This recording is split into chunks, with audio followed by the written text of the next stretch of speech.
first time it happened, I blamed the lighting. That's what you do, right? You find the reasonable explanation and you hold on to it with both hands. The bathroom bulb had been flickering for weeks, that sick yellowish strobe that makes everything look slightly wrong. I was tired. I'd been working double shifts at the print shop since Marcus left, running on bad coffee and 4 hours of sleep, and my brain was doing that thing it does when it's starving for rest, playing tricks, filling in gaps. I told myself the lag was a half-second of exhausted perception and I went to bed, but I started paying attention after that, and once you start paying attention, you can't stop. I'd reach up to tuck my hair behind my ear, and a beat later, a full, unmistakable beat, the woman in the mirror would do the same. I'd tilt my chin down. She'd follow, she'd always follow, but there was always that gap. That wrong little pause that sits between what you do and what you see, like an echo that hasn't quite found the right wall. The smile was different. The smile I didn't ask for. I was standing at the sink on a Tuesday morning, face still puffy with sleep, not really looking at myself, just existing in front of the mirror the way you do before coffee. And I became aware, the way you sometimes become aware of a sound that's been going on for a while, that she was smiling. Not a big smile, just a slight upward pull at the corners of the mouth. The kind of smile you give when you know something the other person doesn't. My face was not doing that, I checked. I pressed my fingers to my own cheeks and I looked at myself. Really looked, and my face was slack and blank and tired, and her face was not. I stepped back from the mirror. She stepped back with me, 1 second late, as always, and by the time she did, the smile was gone. I told myself it was gone. I told myself I'd imagined it. I'm good at that. I moved the mirror 3 days later, took it off the bathroom wall and leaned it face first against the hallway closet. I bought one of those small, frameless things from the hardware store and propped it on the bathroom shelf instead, the kind with no depth, no presence, just a flat disc of reflective surface. I thought maybe it was that specific mirror. The old Victorian one with the mahogany frame I'd inherited from my aunt's estate. Heavy thing, dark glass. My aunt had covered all her mirrors in her last 2 years of life, and I had always thought that was just grief. Just one of her eccentricities of old age.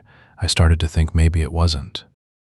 The new mirror was fine for about 11 days. Flat, obedient, prompt. My reflection moved when I moved, I almost relaxed. Then I caught her in the bathroom tile. Just a square of it. The off-white ceramic, slightly glossy, at the right angle to catch the overhead light and throw back a dim version of me when I leaned across the counter to check a blemish. I wasn't even thinking about it, I was just leaning. And she was already there, already turned toward me, already watching, with that same fractional delay and that same expression I hadn't put on my face. She looked more settled this time, more comfortable. Like she'd been waiting in the tile for a while and was pleased I'd finally come close enough to see her.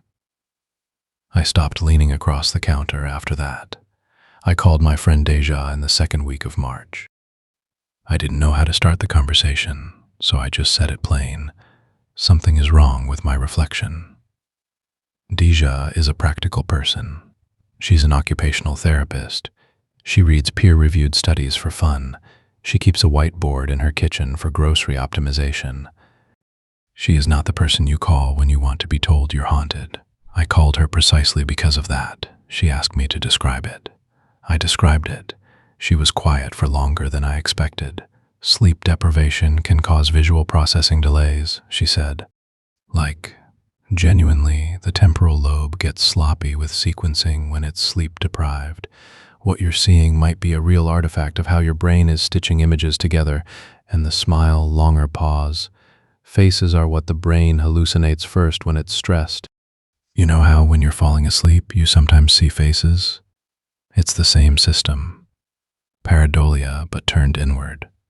It doesn't feel like a hallucination. They never do, she said. That's what makes them good at their job. I appreciated that she didn't tell me I was crazy. She told me to sleep more, to eat real meals, to try melatonin, and to call her if it got worse. I said I would, I didn't call her when it got worse.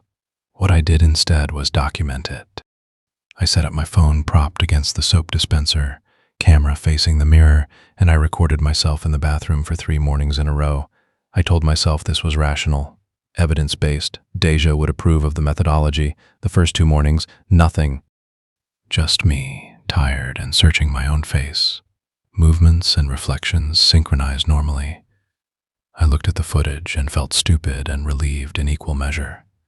The 3rd morning, I almost didn't watch it back. I'd moved through my routine on autopilot, and I was already at the door of the apartment when I remembered the phone was still propped by the sink. I went back, collected it, and sat on the edge of the tub to scrub through the footage before I deleted it. I had to watch the section 4 times. At minute 7, I tuck my hair behind my left ear.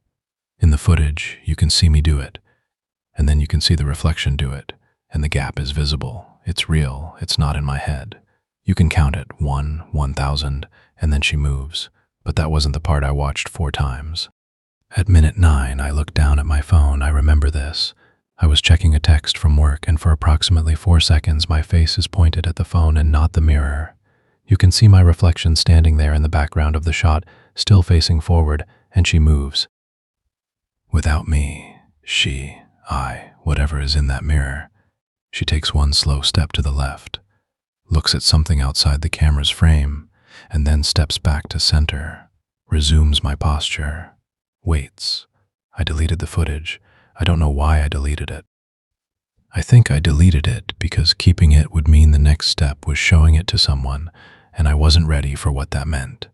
I started avoiding reflective surfaces after that, not in a dramatic way. I just reorganized my life around them, the way you'd reorganize around a bad knee, quietly, practically, with the constant low hum of awareness.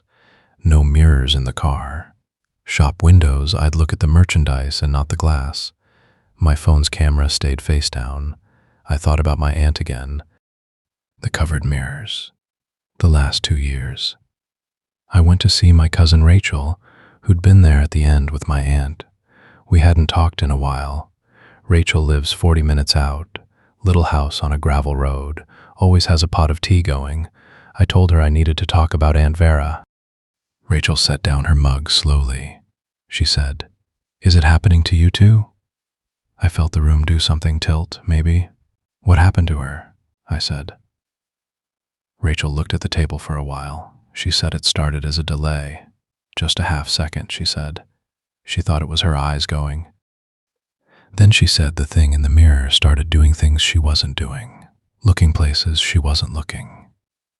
Rachel's fingers folded around her mug. She said by the end it wasn't wearing her face anymore, just approximately her face, something that had practiced it for so long it had gotten comfortable. What did she do? She covered them, covered everything, refused to look. She said, as long as she didn't look, it couldn't get a red on her, couldn't update. She thought maybe it would forget what she looked like.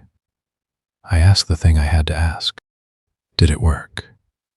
Rachel looked at me for a long time. She's gone, isn't she? I covered everything that night, every mirror in the apartment, bathroom, hallway, the little compact in my makeup bag. I used black garbage bags and packing tape, and I worked fast.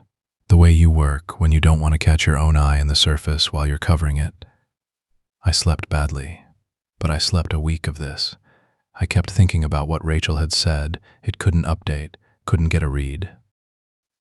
I liked the logic of it. Felt like something you could manage. A standoff, maybe. Not a solution, but a containing. Deja called to check in. I said I was doing better. I didn't tell her about Rachel. I didn't tell her about the footage. I said I was sleeping more and I thought it was helping. I believed that for 19 days. On the 20th day, I was washing dishes, hands in the soapy water, not thinking about anything, just running through a mental list of things I needed from the grocery store when I glanced up at the window above the sink. Night outside, kitchen light on. The glass was a near-perfect mirror. She was already looking at me. Not with a delay, not 1 second late. She was already looking before I looked.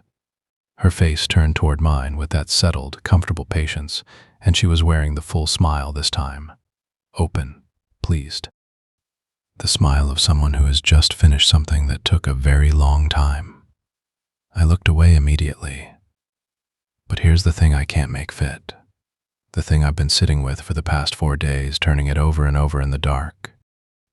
When I looked away from the window, I looked down at my hands and I noticed because I've been noticing everything, cataloging everything, that my right hand was gripping the edge of the sink.